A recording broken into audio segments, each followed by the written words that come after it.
All right, good morning. How are you? Happy Monday. Let's do some movement, and today we're going to start with the foam roller. Just double checking. Hopefully you've done a little bit of walking around, got some coffee, done your thing a little bit. That means you've got a little bit of blood flow. But just in case you didn't, let's do that. So, kind of important that before you start putting pressure into tissue, that tissue has the opportunity to be successful in that mission. So let's just do some gentle movement through each one of our key areas of mobility, the ankles, the hips, and the thoracic spine, before we hit the foam roller. So if you're here a little bit early, awesome. So let's just go knees over toes. Make sure that the feet are anchored in so that the fifth metatarsal is nice and balanced. And then that's going to put the hips a little bit into internal rotation. So as we gently push the knees over toes, you want your knees to go over your toes, but you don't want to be doing this with your hips. The same time the knees are going over the toes, let's work on that little bit of hip hinge as well. So just good movement through the lower leg. I'm feeling a little tighter on the left than the right. And I'm not going to do anything necessarily, like push harder on my left or anything like that. I'm just going to recognize it and kind of honor it that my left side is definitely different than my right. So if you feel it, just acknowledge it. It might be something you come back to later with your gua sha tool, or maybe we'll spend a little bit more time on the foam roller. So there we go, getting a little bit of fluid into the ankles and the lower legs. Now we're just going to work into the hips with some very easy hinges. So a little bit of a wider stance gives us a little bit of a more adductor. So we're just going to anchor the lower leg, push the hips back, and we're not worried about pelvic tilt here, nothing. We're just moving. So not a lot of details. If you find that you're collapsing into your upper back, just put your hands on your glutes and just keep the chest open and work that gentle hinge. You're getting a little bit of tugging through your hamstrings, which is good. Keep your toes on the ground.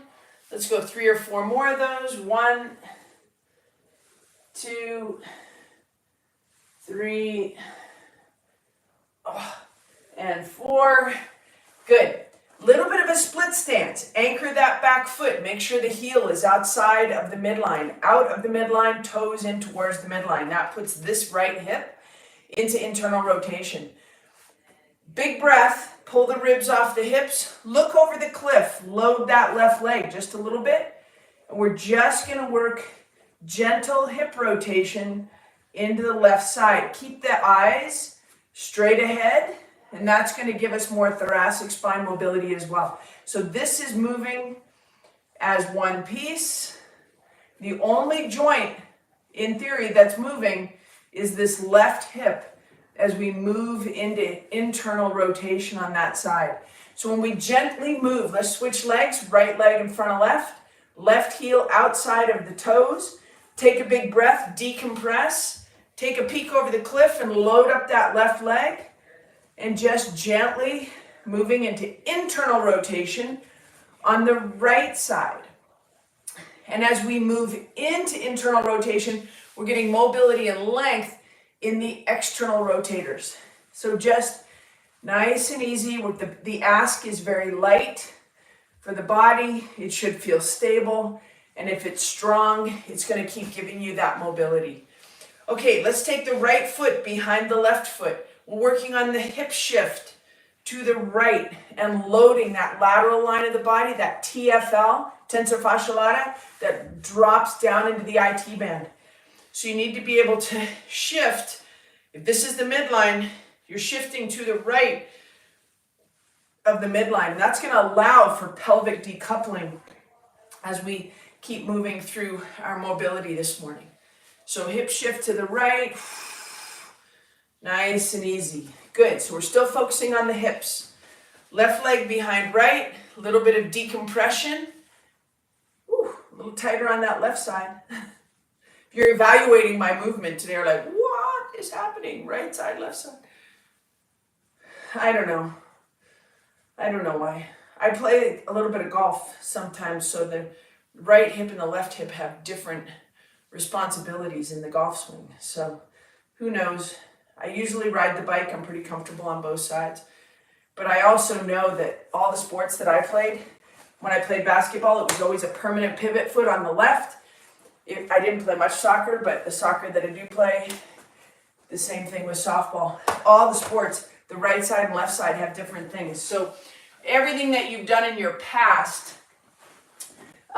definitely comes back into your current and your future tells a story in your body. So we always want to honor the past, recognize what might have happened, and then keep moving forward. Okay, down onto 2 knees into that full kneeling position. And then we're going to take it into the nice quadruped position, hands and knees. First thing we're going to do is just shift side to side. So you can need that front view. Just shift to the right, shift to the left. A little bit, still focusing on those hips. But we're starting to move into the shoulders and thoracic spine. So just nice and easy. If the hips stop, the shoulders stop. Don't keep the shoulders going. So hip stops, shoulder stops. Just nice and easy, getting some good wrist action through this as well. And good. Now, we went side to side. Next one, let's take the full kneeling position. Take the right knee 3 inches, 2 to 3 inches, that's it, in front of the left knee. So we're offset down low. Hands are directly under the shoulders. And now we're going to go back and front. And this is going to give us some very gentle SI joint mobility. Very gentle, not the full body weight. When the body is less stressed, it's going to give you more motion. So this is a much less stressful position for most people. And it's going to give you SI joint rotation, which leads to really nice hip decoupling where the right side ilium and the left side ilium kind of work independently. And when you do it with your hands, it looks like it's a lot. It's very subtle. Okay, let's go the other side. Left knee in front of right, 2 to 3 inches in front. So we've got that little bit of offset with the hips. Hands again, we're just going to hit the other side. Keep the head in a nice strong position and just back and forth. Again, getting good work through the hands and wrists, through the upper body, and good. Just move all around, all that. Okay, next one, we're going to do a big reach under and reach up. When we do this, let's keep the head looking straight down. So we're going to go here to there. I caught myself. Keep the eyes looking straight down. And that changes the way the cervical spine is working. Everything up in the neck.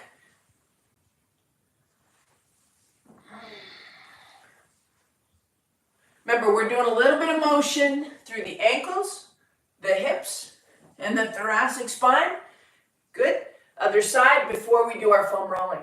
So if you're just joining us, we're just still in that early stages of movement, and then we're going to take some time to foam roll.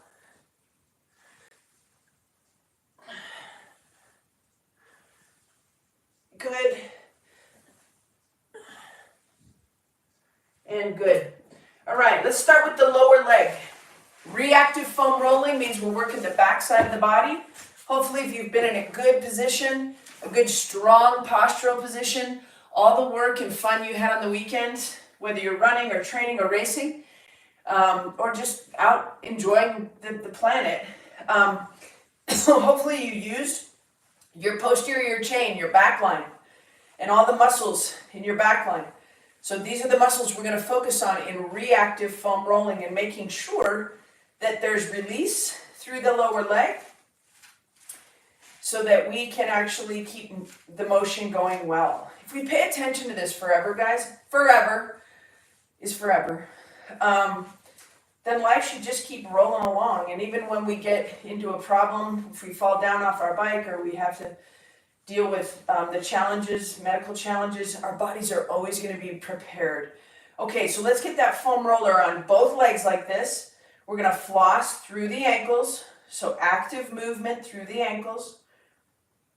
5, we're going to go 10 reps, 6, 7, just point and flex, 8, 9, and 10. While we're down there, we're going to invert, so palms of the feet, the bottom of the feet face each other, and then evert, where we try to drop the toes to the midline. And it's okay if the knees want to go together when we do this. So we've got a little bit of pressure on the lower leg, and we're just working inversion and eversion of the feet. Good, good, good, good.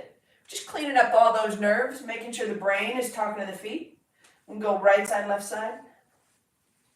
Being good. All right, let's take it right up to the hips. First thing we're going to do is get on those ischial tuberosities, the attachment of the hamstrings up into the pelvis. If your right hamstring or left hamstring is a little bit more chatty than the other, then you definitely want to spend a little bit of time with gentle tension on your sits bones. This, with both sits bones, I'm right above the ischial tuberosity, so I'm not right on those tendons. I'm not smashing a tendon that is already a little bit unhappy, right? So just above it, but I can still feel tugging in the hamstrings. So right here, we're just spending a little bit of gentle time with pressure onto the ischial tuberosity, the high side of it. Okay, as we go to the low side, so down onto the hamstring, we're going to go to the lateral part of the hamstring. We're going to unweight the body a little bit using that left leg, left arm. So just working through lateral hamstring. Mine feel pretty good. I've got my running under control. I'm not really trying to extend speed or distance. I'm just kind of hanging out at the same place right now. I don't have real big time to extend, but if you're training, then you're going to have these little bits of muscle damage and this little extra ask on the body. So when you feel spicy or pinny, you definitely want to spend this little bit of extra time and unload that tissue just a little bit so that it gets the pressure without being smashed or abused, right? Nice and easy. We don't have to go too far down into the belly of the muscle. We're staying up around the joint. Good. And let's go to the other side. Again, unweight the body using the hand. We're working on the lateral aspect of the hamstring and a little bit into that glute if you want to go up into the hip. Mostly below the ischial tuberosity, so we're down below the sits bone.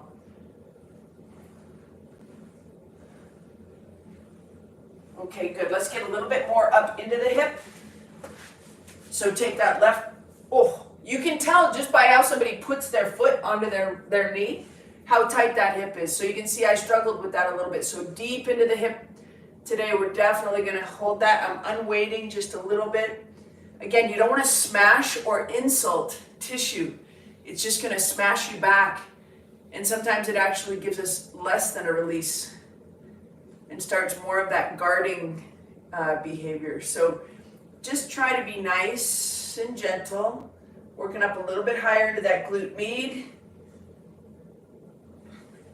And just working through that hip. You don't need to spend an hour foam rolling. That sometimes is even just too much for your nervous system.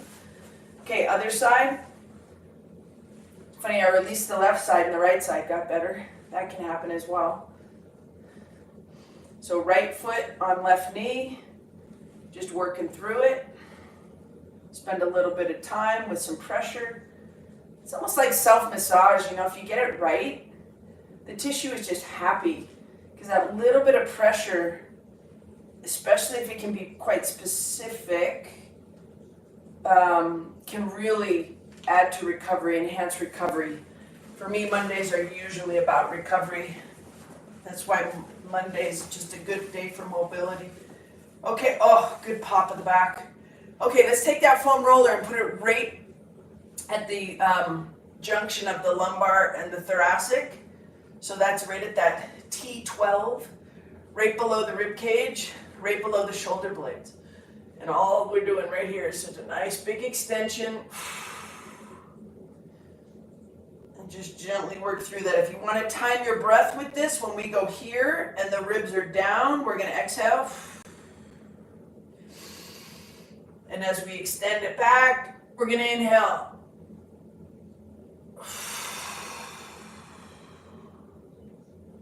One more time, big extension. And good. Nice. Right into the lats. If you're a runner or a cyclist, you've got to pay attention to these lats. The way that the lats anchor into the pelvis is so important. So if the lats are tight up here, not only are you not breathing as well as you could be breathing, your diaphragm isn't moving as much as your diaphragm could be moving. If your diaphragm isn't moving as well as it could or expanding as much as it possibly could, then your pelvic floor isn't working as well as it could, which means that the stability in your pelvis is a little bit under firing, which then gives you the lack of mobility, because if your body doesn't sense safety and strength, it's going to limit motion, right? So lats anchor into the pelvis. Lats can impact rib cage expansion. Tight lats decrease rib cage expansion. Tight lats can restrict your ability to breathe as well as you possibly could be breathing. And if you're an endurance athlete, who wouldn't want to breathe better? Oh, a little tighter on the right side. Okay, right side lat. If you need a picture, just you can Google lat and just see how it attaches to the ribs, and then it anchors into the pelvis around that lumbar spine. And even if you have low back pain, going after tight lats is a really good idea. Just a little bit of motion using the foam roller like this is a really good idea when it comes to low back pain. So enhancing motion and strength in the upper back can definitely unload the burden of a dysfunctional or weak firing core or low back. So nice and strong through the lats. Okay, let's take that foam roller. We'll go on to half kneeling position.